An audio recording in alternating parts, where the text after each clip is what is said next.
The German Chancellor Olaf Scholz is in Paris today. He's currently meeting the French President Emmanuel Macron for a working lunch at the Élysée Palace. The face-to-face comes as the two sides try to iron out differences over foreign policy, energy and arms purchases as the war in Ukraine continues. We can now bring in Jacob Ross, Research Fellow in the Franco-German Relations Program at the German Council on Foreign Relations. Good afternoon.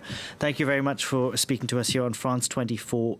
It's not the first time that Paris and Berlin haven't seen eye to eye. So is this back a big deal? Well, I think it is, just because the media reactions have been so vivid and there has been so many of them. But they're cancelling ministerial meetings, so it's unheard of for... Oh yeah, it is unheard of, and it comes at a time, as you said before, in a time of great crisis, multiple crises. The war in Ukraine is raging on. There's a demand for German support and French support and Franco-German unity, frankly. So something that wouldn't have been such big news maybe 4 or 5 years ago is suddenly very big news now. Germany has the largest economy in Europe. Given that it has that, can its influence within the bloc really wane? Well, I think, as President Macron said the week before, Germany is at risk at the moment of isolating itself, and all the economic power wouldn't go far if Chancellor Scholz and the current German government is not able to build alliances on subjects such as energy policy, pipelines, gas supplies, which are currently low in Germany, as you know. So I think that, yes, if Chancellor Scholz doesn't manage today talking to President Macron in bringing back a good working relationship with France, if he doesn't manage to build up a good relationship with the new Prime Minister in Italy, Giorgia Meloni, and other leaders in Europe, then yes, Germany could be isolated. When it comes to Germany's trading relationships over the past years, it's relied heavily on the United States, on Russia, on China. Given that now the energy situation with Russia has been thrown into doubt, what can we expect going forward in terms of its alliances? Because clearly the United States views China as a threat. Does Germany view China as a threat? Well, so far, the coalition treaty, for instance, that was signed back in November for the new government stated that China is both a threat and a partner. So there's this delicate relationship, right?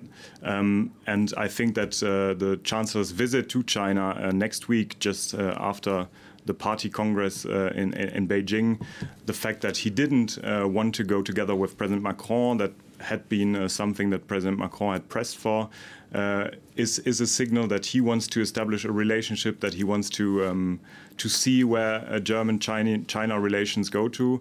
A last point, the recent interest of Chinese company COSCO in investing in the Hamburg port has also shown that he's fighting inside his own government. He's fighting other ministries. He's fighting people in his own party, really. At the moment, and we will see what comes out of the meetings next week in China, it's not really clear where he goes with... We actually got a reaction from the German government spokesperson on that COSCO investment deal in the Hamburg port terminal, and he's saying the decision has nothing to do with the Chancellor's upcoming trip to China. So clearly they probably won't be announcing anything during that visit. No, I don't think that they will be announcing something during that visit, but it's a clear signal sent to China prior to the visit.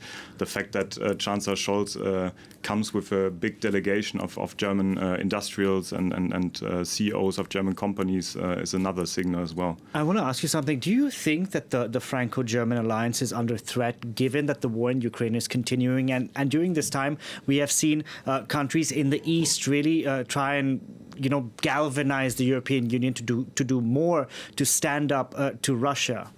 Well, both governments, both in France and Germany, have been under huge pressure to do more to support Ukraine.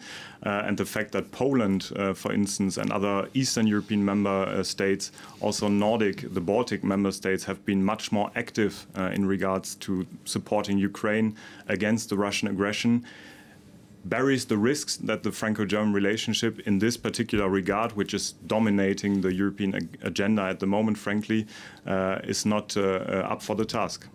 Do you think if Angela Merkel was still in power, things would be the same, or would she have handled things differently than Olaf Scholz has? Well, I think Angela Merkel established a very close relationship to Emmanuel Macron over the years. But the funny thing is the two sides never always saw eye to eye, but there was always an appreciation for what the other person thought. They never canceled summits and things like that. Yes, absolutely. And that was built on a trust that took time to establish. So I think it's a bit too early to say that Chancellor Scholz and President Macron will never work together as did Angela Merkel and Macron. But the fact that in this particular times of crisis, in a tense situation, Chancellor Scholz probably lacks the personal relationship to Emmanuel Macron, to his French counterparts, really. I mean, he knows Bruno Le Maire pretty well from his former responsibilities as finance minister, but that he lacks this relationship, something that Angela Merkel clearly had at the end of her term. And last week, Emmanuel Macron said he will do everything to salvage the alliance. Do you think everything will be fine in a matter of time?